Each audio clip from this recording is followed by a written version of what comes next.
मैं P P Srivastava an advocate based at Mumbai Maharashtra and also consultant. आज हम आपको एक सिंपल बहुत ही ज़रूरी और डे टू डे यूज़ की अपना मैनेजमेंट सब्जेक्ट बताएंगे आपको, जो कि आपको लिखने, पढ़ने, सुनने, बैठने, उठने सब में ज़रूरत पड़ता है। और है क्या चीज़? वो है आपका 7 रूल्स। क्या? 7 rules for effective communication.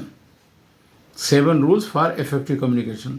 Actually this is a technique for effective communication. कैसे हम एक दूसरे से बात करें, चाहे वो क्लासरूम में हो, चाहे परिवार में हो, चाहे वो पब्लिक मीटिंग में हो, कहीं हो, वो सब जगह वही रूल यूज़ होता है।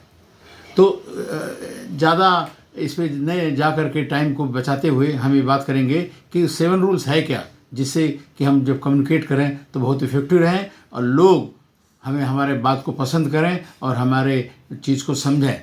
ये बड़ा इम्पोर्टेंट है। और इसलिए 7 में से नंबर 1 क्या है? सबसे इम्पोर्टेंट है, जब किसी चीज़ पर आप बात करने जा रहे हैं या लेक्चर देने जा रहे हैं या पब्लिक में बात कर रहे हैं या परिवार में बात कर रहे हैं, तो सबसे इम्पोर्टेंट क्या है? Subject knowledge. जो आप कम्युनिकेट करने जा रहे हैं उसका सब्जेक्ट नॉलेज आपको है कि नहीं? तो सब्जेक्ट नॉलेज है नहीं तो एक्वायर कर लीजिए। एक्वायर करने के बाद में उसके बारे में विस्तृत जानकारी दीजिए लोगों को, क्योंकि सब्जेक्ट नॉलेज बहुत इंपॉर्टेंट है। नहीं तो कोई मीनिंग नहीं हुआ बातचीत का, लेक्चर का। नंबर 2, जब आप कम्युनिकेट कर रहे हैं, जब वो अगेन चाहे पब्लिक स्पीकिंग हो, थाउजेंड्स ऑफ पीपल हो, या क्लासरूम हो या परिवार हो, हैं, तो उसमें सबसे इम्पोर्टेंट क्या है?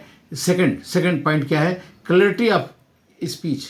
जब हम बोलते हैं तो what is your name, how are you, clarity होना चाहिए। क्लैरिटी आर्टिफिशियल भी नहीं लगे, नेचुरल होना चाहिए।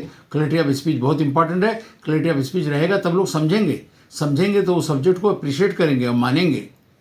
नंबर 3 जो है इसमें है, सबसे इम्पोर्टेंट है, ऐसे बात करेंगे तो कोई समझे नहीं। हाथ पैर को खुला छोड़ दीजिए और जो है ये बॉडी मूवमेंट जो है होने दीजिए, जो नेचुरल तरीके से जो होता है वो होने दीजिए। उससे क्या होगा कि आपका आवाज़, लेक्चर, स्पीच और बढ़िया आएगा। और इसलिए आप इसको बात के मत रखे, खुला छोड़ दीजिए। नंबर 4, अब पब्लिक में बात कर रहे हैं तो आप ऐसे करेंगे और बात इधर कर रहे हैं, वो नहीं चलेगा। आई कांटेक्ट होना बहुत ज़रूरी है। तो चौथा क्या है? चौथा इंपॉर्टेंट रूल क्या है? आई कांटेक्ट मेंटेन कीजिए जहाँ पर आप बात कर रहे हैं, जिससे आप बात कर रहे हैं, और वो चाहे क्लासरूम हो, चाहे पब्लिक हो, चाहे परिवार हो, चाहे कोई ग्रुप हो, तो आई कांटेक्ट मेंटेन कीजिए। और आई में आई डाल करके बात करेंगे तो लोग कन्विंस ज़्यादा होंगे, आपका बात को ज़्यादा समझेंगे और आपको बात मानने के लिए उत्सुक होंगे। नंबर 5 इज़ सबसे इम्पॉर्टेंट। क्या होता है कि हम बात करते इतना रूटीन हो जाता है कि लोग इंटरेस्ट खो देते हैं और सुनना, मेंटल आंख से दिखेगा जग रहे हैं लेकिन मेंटली ऑफ हो जाते हैं, बंद कर देते हैं सुनना। तो क्या करें भाई? उसके लिए 5वां रूल क्या बोलता है? Make it interesting. इंटरेस्टिंग कैसे हो सकता है? इंटरेस्टिंग इसलिए होता है कि अगर आप उसमें एग्जाम्पल देंगे या उसके जड़ में जाएंगे या जो पब्लिक है, जो क्लासरूम है, उससे रिलेट करेंगे तो वो इंटरेस्टिंग हो जाएगा और वो लोग एक्सेप्ट करेंगे और फिर मेंटली सोएंगे नहीं, सुनेंगे आपको। छठवां चीज़ है कि अगर किसी चीज़ को आप समझाने की कोशिश कर रहे हैं और थोड़ा क्लिष्ट है वो सब्जेक्ट, तो आप उसको एग्जाम्पल देकर समझाइए। रिलेट कीजिए पब्लिक से, रिलेट कीजिए इंडिविजुअल से, और उसको एग्जाम्पल देकर समझाएंगे तो लोग को बहुत इंटरेस्ट आएगा और वो उसको सुनेंगे और मानेंगे भी। और सातवां क्या है? जो सब्जेक्ट पर आप चले हैं, जो सब्जेक्ट आप एक्सप्लेन कर रहे हैं, जो भी लेक्चर दे रहे हैं, जो भी बात कर रहे हैं, उसको, उस सब्जेक्ट को समराइज़ कीजिए।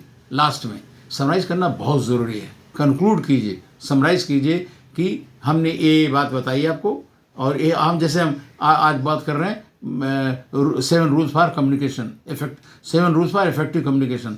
इफेक्टिव कम्युनिकेशन के लिए हमने आपको क्या बोला?